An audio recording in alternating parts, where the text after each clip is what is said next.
പ്രിയങ്ക ഗാന്ധി പാണക്കാടെത്തി. സാദിഖ് അലി തങ്ങളുടെ വസതിയിലെ ഇഫ്താർ വിരുന്നിൽ പങ്കെടുക്കാനായാണ് പ്രിയങ്ക ഗാന്ധി എത്തിയത്. വിവരങ്ങളുമായി ശാന്തകുമാർ വെള്ളാലത്ത് ചേരുന്നു. ശാന്തകുമാർ, പ്രിയങ്ക ഗാന്ധിക്കൊപ്പം ആരൊക്കെ വന്നിട്ടുണ്ട്? എന്തൊക്കെയാണ് അവിടെ വിവരങ്ങൾ, വിശേഷങ്ങൾ? ലക്ഷ്മി, പ്രിയങ്ക ഗാന്ധി ആദ്യമായാണ് ഈ പാണക്കാട് കുടുംബത്തിൽ എത്തുന്നത് എന്നുള്ള ഏറ്റവും ശ്രദ്ധേയമായത്. ഇഫ്താർ വിരുന്നാണ്. ഇഫ്താർ വിരുന്നിൽ പങ്കെടുക്കുക എന്നത് വളരെ പെട്ടെന്ന് പ്ലാൻ ചെയ്തിട്ടുള്ള ഒരു പരിപാടി തന്നെയായിരുന്നു ഇന്നത്.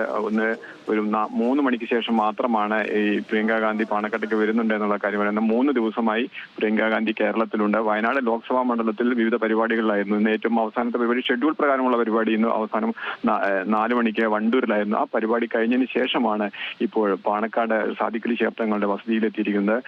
വലിയ സ്വീകരണമാണ് പ്രിയങ്ക ഗാന്ധിക്ക് നൽകിയത്. PK കുഞ്ഞാലിക്കുട്ടിയുണ്ട്, ഒപ്പം തന്നെ ലീഗിന്റെ ഏതാനും MLA ഒപ്പമുണ്ട്.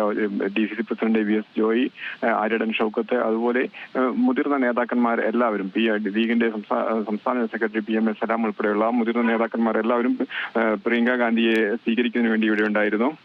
വന്ന് അവരൊരു കൂടിക്കാഴ്ച നടത്തി സംസാരിക്കുന്ന ഇത് മാത്രമാണ് ഇപ്പോൾ നമ്മൾ കണ്ടത്. അതിനുശേഷമാണ് ഈ ഇഫ്താർ വിരുന്നിൽ പങ്കാളിയാവും.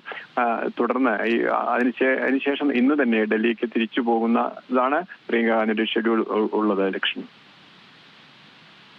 ശാന്തകുമാർ വെള്ളാലത്താണ് മലപ്പുറത്ത് നിന്നും വിവരങ്ങൾ പങ്കുവച്ചത്.